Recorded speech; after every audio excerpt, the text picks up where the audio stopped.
Oi, pessoal. Hoje a gente parte de uma pergunta que sempre gera debate, né?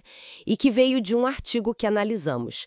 Pessoas sem Deus são essencialmente mais. É uma questão forte, e o texto usa um debate bem interessante para explorar isso. Exatamente. Um debate entre dois irmãos britânicos, com visões assim totalmente opostas. Sim, os Hitchens, Christopher e Peter. Isso. De um lado, o Christopher Hitchens, escritor, jornalista, um dos nomes fortes do novo ateísmo, né? Aquele movimento mais vocal na crítica à religião. Um defensor ferrenho da razão, do humanismo secular. E do outro lado, o irmão dele, Peter Hitchens, cristão super convicto. Ele defende o papel da fé, sabe, especialmente a cristã, como fundamental para a civilização. É uma dinâmica e tanto, né? Um irmão celebrando a rebelião, como diz o texto, e o outro buscando a bússola moral na religião. E, olha, o artigo até comenta que essa divisão dentro da família nem é tão incomum. Muitos ateus, parece, cresceram em lares religiosos. É verdade. O texto até cita outro caso, né? Da Madeleine Murray O'Hair. Sim, a ativista ateia americana. O filho dela virou cristão e se opôs ao trabalho da mãe.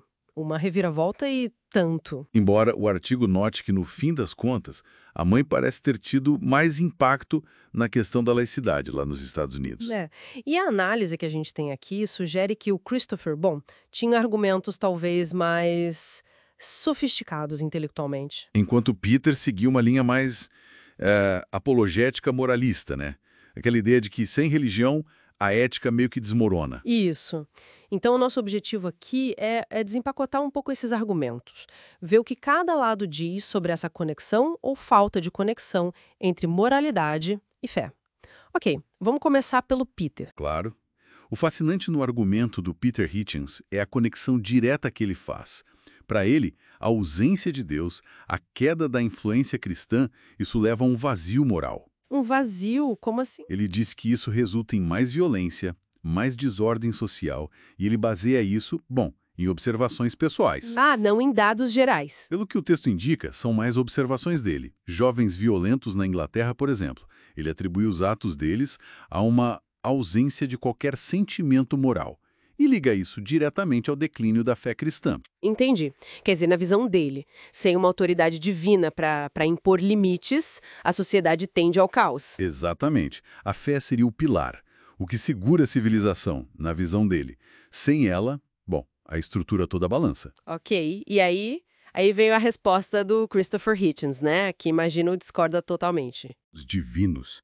É perfeitamente possível ser bom sem Deus. Ele argumenta que pessoas sem crença religiosa agem com bondade, compaixão, justiça o tempo todo, né? Exato.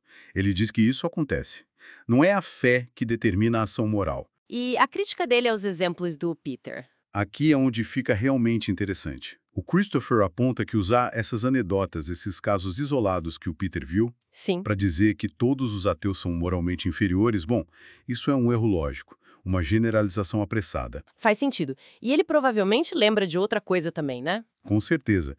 Ele traz o ponto de que muitas coisas horríveis na história foram feitas justamente em nome de Deus. É verdade. Guerras, Ou perseguições. seja, ter fé não é garantia nenhuma de ser bom. Pelo contrário, às vezes a fé foi usada para justificar crueldades terríveis. É um ponto forte esse contraponto histórico, sem dúvida. Exatamente. E isso nos joga bem no centro do dilema que o artigo explora, né? A moralidade, ela precisa mesmo de um fundamento sobrenatural, divino. Ou ela pode ser secular, baseada na razão, na empatia, nos nossos acordos sociais. Isso. O texto critica muito essa coisa da generalização, tanto de um lado quanto do outro, na verdade. Como assim? Dizer pessoas sem Deus são ruins é um erro, mas dizer a fé garante o bem também é. A realidade é mais complexa. A fé pode inspirar atos incríveis, mas também atrocidades. Exato. E não ter fé não significa ser imoral. Pelo contrário, alguns argumentam que pode exigir até mais responsabilidade individual, já que não tem um código divino pronto para seguir.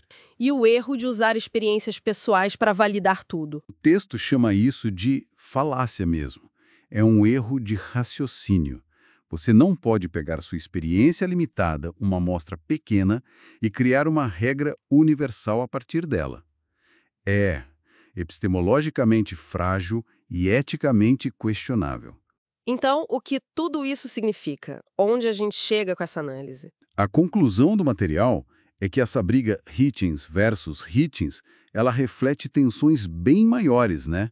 Coisas que a gente vive hoje na sociedade, debates filosóficos atuais. E a resposta para a pergunta inicial, aquela pessoas sem Deus são ruins, qual seria, segundo o texto? Com base nos fatos, na história, a resposta é não. Simples assim. Certo, mas a questão mais profunda que fica, então, não é essa. Não. A questão que o texto levanta é como a gente constrói uma sociedade que seja ética, justa, livre, responsável, independentemente se as pessoas têm fé ou não. É o desafio de ir além dessas simplificações, né? Dessas caixinhas de bom e mal baseadas só na crença. Exatamente. Resistir a essas dicotomias que mais dividem do que ajudam a entender a complexidade humana. Fica, então, talvez uma provocação final para a gente pensar, né? Algo que o artigo não responde diretamente, mas que surge dessa conversa. Qual seria? Se a moralidade não vem só da religião, de onde vêm nossos valores mais profundos? Nossas noções de certo e errado? E, talvez o mais importante, como a gente pode fortalecer esses valores juntos, coletivamente, numa sociedade que é cada vez mais diversa nas suas crenças e visões de mundo? É uma excelente pergunta para continuar refletindo. Como nutrir essa base ética comum sem depender de uma única fonte, né? Fica aí a reflexão.